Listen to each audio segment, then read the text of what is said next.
Sumainyo nawa ang kapayapaan ng Diyos, mga kasama mga kapatid. Muli ay kami ay nagpapasalamat sa inyong lahat.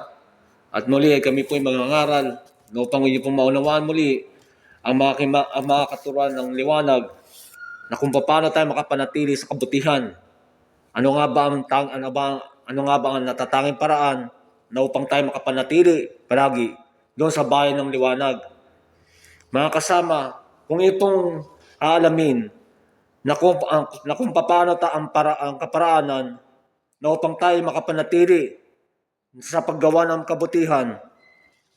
Ibig sana namin na inyo pong malaman ang lahat ng maturong ito ay kinakailangan na ating dadalhin.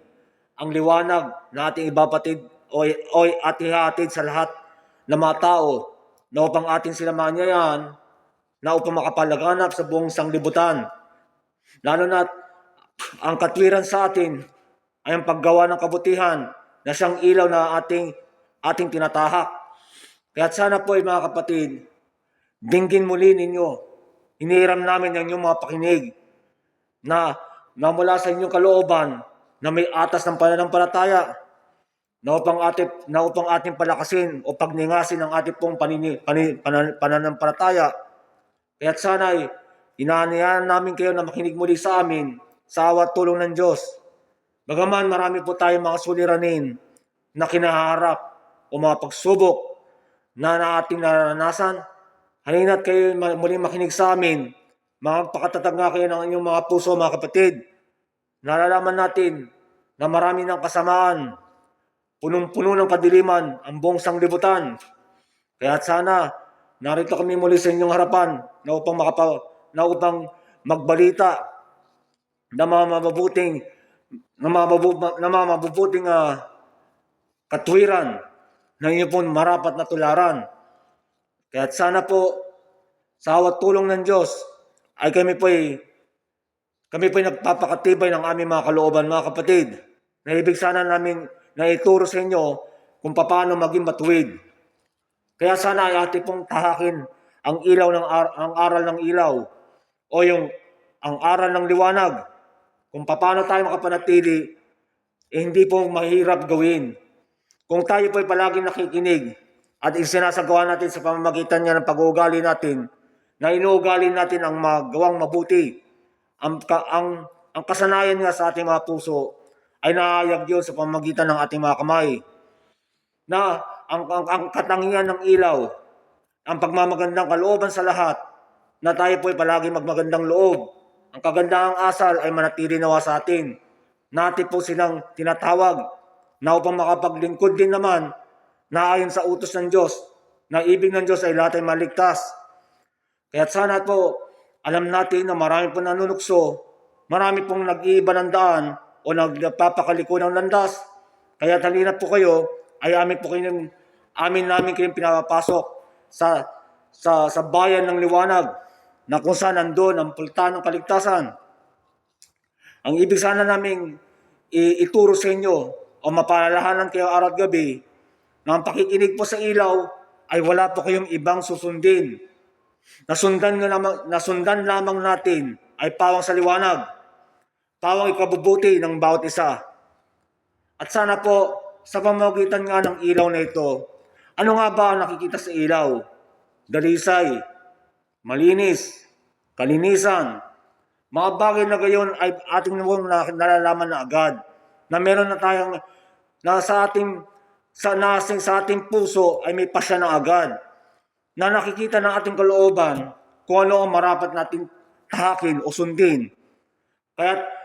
Kaya't ang lahat ng bagay ay pawang kabutihan lamang na yung susundin ay pawang kautusan ng liwanag. Alam natin na hindi lahat ay mabuti. Ang pawang kabutihan ay ang pagsunod at hindi pagliko. Katulad ng mga bagay na sa sanglibutan na ating pong makikita.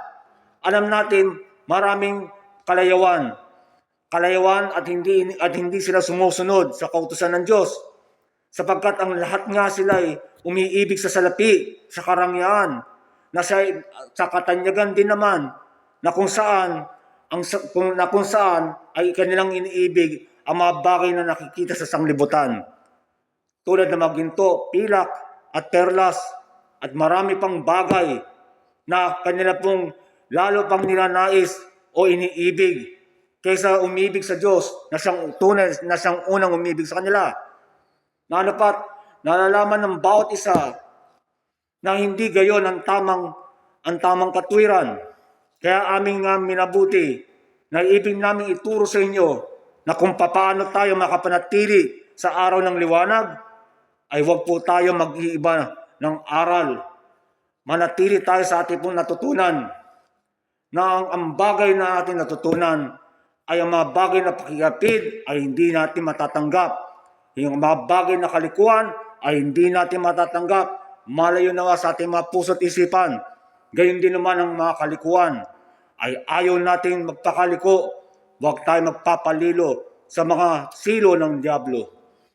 Kaya't sana sa pamamagitan ng ilaw nito ay ating natututunan na kung paano tayo sumunod sa Diyos, kung paano siya sambahin, pasalamatan at papurihan. Kaya't itong aral na ito ay sa ilaw lamang ang masusunod. Kaya't kung ang hanggat maaari, hindi tayo makikinig sa iba pang mga ngaral, lalong-lalo na doon sa mga manliligaw na sa lapawang salapi lamang ang kanilang iniibig. Kaya't ang hiling namin, naiibig namin kayo maging katulad, na kayo sumangkap sa aming samahan, na makapanatili kayo doon sa bayan ng liwanag, na siyang aming itinitindig, na siyang aming ipinaririnig, ipinagsisigawan ng buong katotohanan, na may buong katapatan, magbuhat sa aming pong pananampalataya. Kaya't sana po, habang kami nangangaral at habang nandito kami sa inyong harapan, ay huwag po sana kayong maligaw ng sino man, sapagkat ang tanglaw ay dumating na sa inyong harapan na nagtuturo ng mga katuruan na nagmula sa sangkalangitan na siyang mga tanglaw o mga bituin ng katwiran. Ang karunungan ay dumadalaw nga sa bawat isa na ibig naming ituro sa inyo na ang bawat bagay na inyo pong tutuparin lamang ay doon sa tagapagturo na siyang sinugo ng langit. Ano pat naririnig ng buong sanglibutan kung alin ang sa tama at kung alin ang sa kamalian. Kaya't ibig namin sana matutunan ninyo na tayo po ay matutong maglingkod doon sa tamang bayan o yung tinatawag na ang bayan ng katotohanan. Kaya't madiin namin na ipinagdidiinan namin sa inyong mga puso na huwag niyo pong lilimutin. Ang bahay ng Diyos ay lipas na po. Dadapat dumating ang araw na ito, ang bayan ng katapatan na siya nagtuturo sa inyo ng buong katwiran na kinakailangan na matutunan ng bawat isa, na ang Espiritu ay sumasama at naroon ang lahat ng aral na kinakailangan natin matutunan, na upang maiwasan natin ang kalikuan at maging ang kasamaan. Huwag po tayong tatahak sa mga ganyong mga daan o mga landas na kung saan ay tayo maliliko. Hanggat maaari, kung pagtibayin nawa ang inyong mga kalooban, na kayo'y makapanatili po sa aming pong aral, na ang aral nga ay tanging liwanag lamang na siyang katangian na ating tinanggap. Na tayo po ay magpapakabanal, na magpapakatuwid, at hindi tayo susunod sa mga kasamaan na wag po natin silang susundin. Na alam natin na ililigaw lamang ang ating kaluluwa, ay wag natin silang didinggin. Ang tanging natin gawin lamang ay doon sa may Diyos ng liwanag, ang Diyos na makapangyarihan ang inyong susundin, at ang tagapagturo ay ang Panginoong Hepsiba. Kaya ang mga bagay na ito ay amin pong muling ipinapaalala na kayo palaging magbulay. Magbulay na nagmula sa amin pong mga balita na kayo ay aming dinadalhan ng mga katwiran na magbuhat sa langit, na nagmula sa aming mga kalooban, kaya na upang kayo dalisayin araw at gabi, na upang kayo magpakalinis, magpakabanal, na upang kayo maiwas sa mga kasamaan, na upang inyong matahak o masumpungan ang sa kabutihan. Pawang kabutihan lamang ang aming itinuturo, mga kapatid, na ang lahat ng ating tinatahak ay nagmula sa liwanag. Naroon ang lahat ng kaparaanan na siyang ang agham ng liwanag na kinakailangan natin matutunan at uugalin araw at gabi sa pamamagitan ng pagsasanay sa mga lahat ng takbuhin natin ay doon lamang tayo paroroon. Wala tayong ibang landas na siyang ating pagtutunguhan, tanging sa liwanag lamang na sinusundan ng ating mga mata. Kaya ang mga bagay nito ay kinakailangan matutunan araw at gabi na huwag tayong susunod kahit kanino man. Kaya sana muli namin pinapaalala sa lahat na ang aral dito ay hindi nag-iiba. Dito sa bayan na siya pumalit na sa bahay ng Diyos. Ang bahay ng Diyos po ay lipas na. Kaya huwag niyo pong papakinggan. Magbuhat sa mga hula ni Propeta Zacarias na siyang aming ipinapaalam na huwag na po ninyong tatahakin o pagtutunguhan ang bahay ng Diyos. Ang bahay ng Diyos po ay sinalot na ng kasamaan. Pawang kamalian na po ang naghahari sa kanila. Huwag silang didinggin, mga kapatid.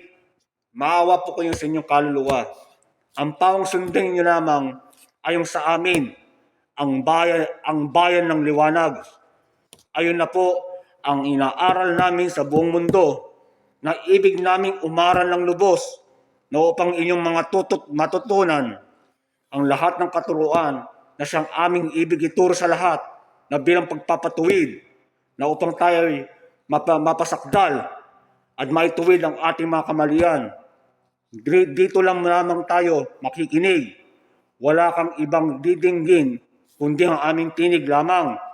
Kaya't ganito, mga kapatid, ang kasakdalan, ang kabaitan at ang matuwid na aral ay kinakailangan nating itipon sa ating mga puso na ating sasampalatayanan palagi na huwag tayong makikinig sa ibang aral sapagkat ang iba sa kanila ay nagpakaliko, iniwan na ang mga pamunuan ng tunay na aral o doktrina. Kaya't sa mga oras na ito ay amin pong isinasiwalat ang buong katotohanan na hindi lahat ang nagsasalita o nangangaral ay nagsasalita ng katotohanan.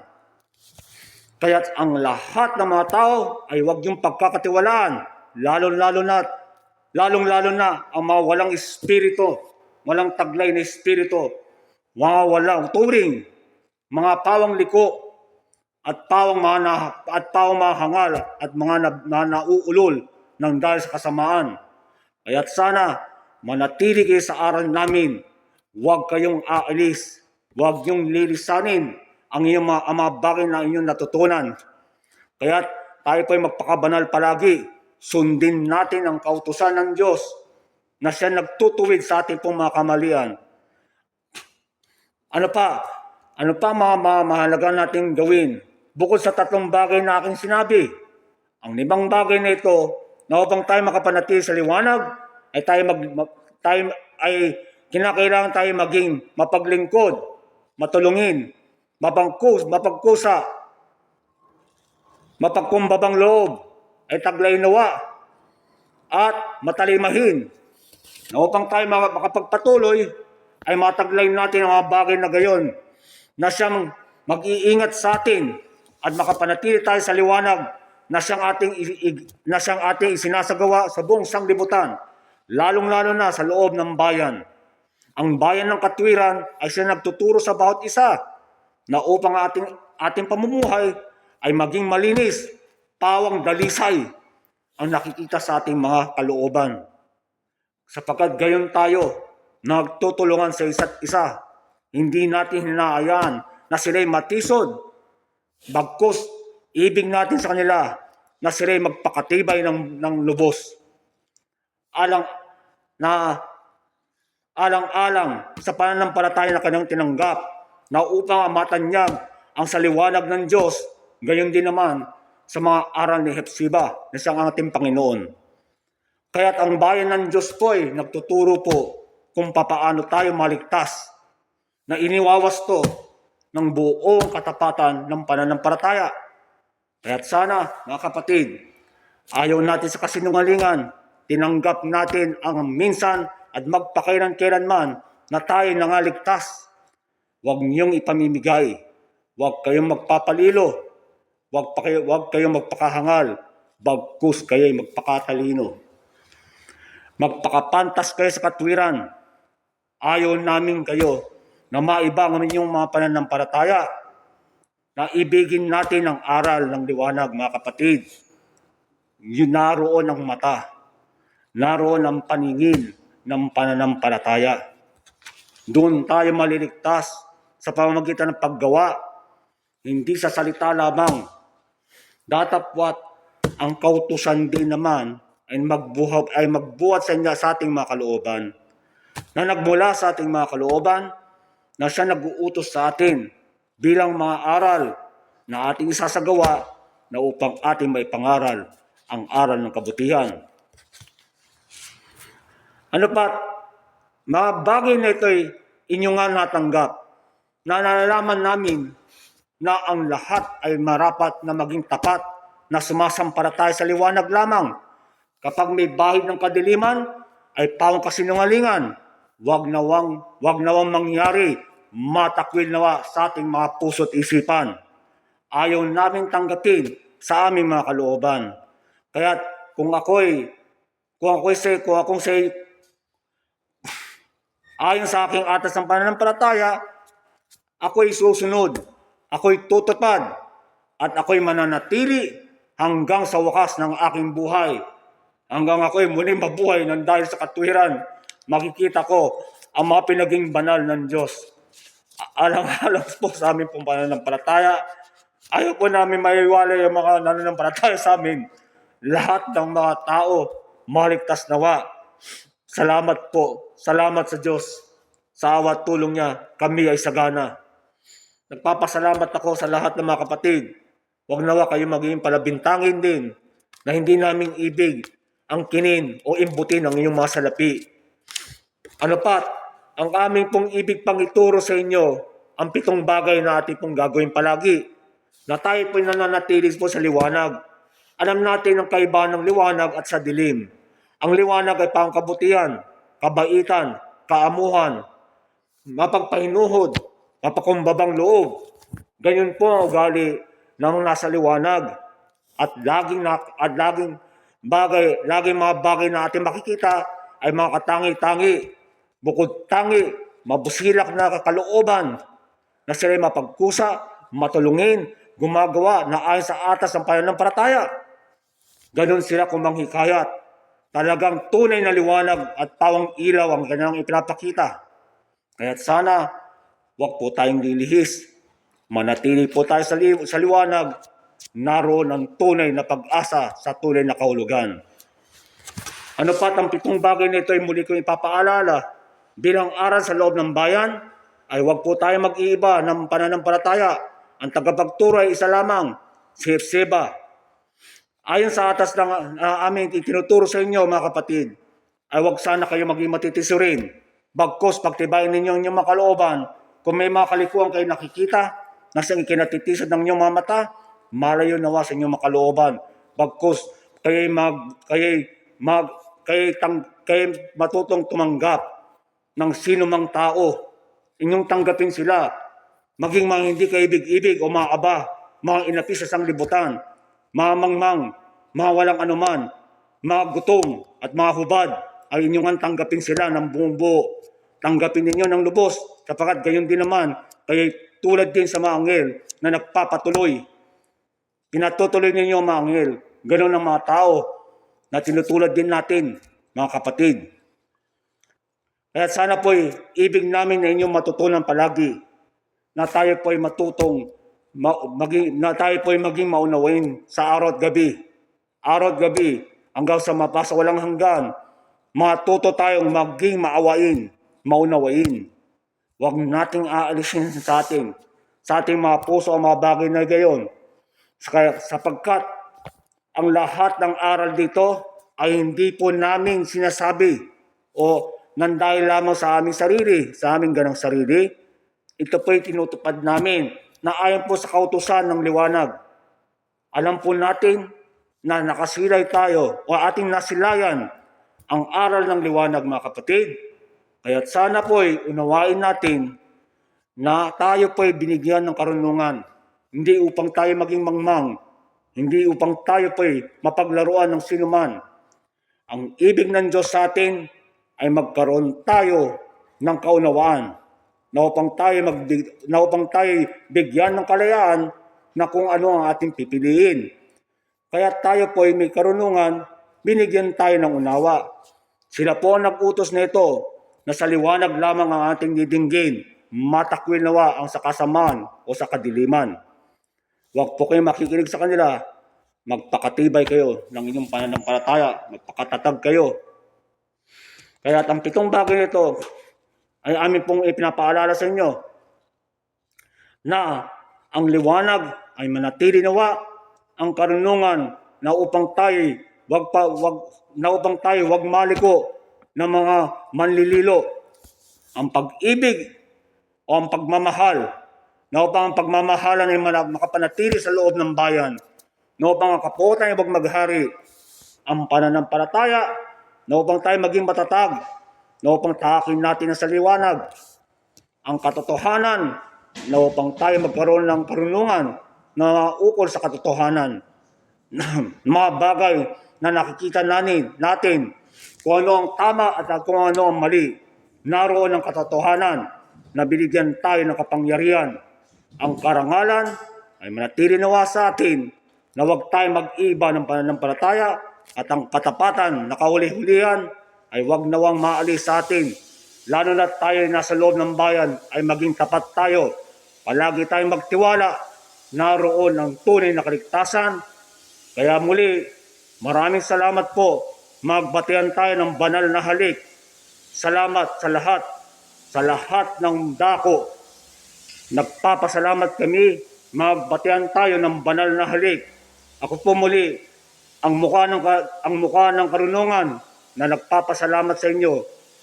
Ako po ay kasama ninyo sa pag-aaral at pagtuturo. Salamat po sa ngalan ni Epseba. Amen. Amen.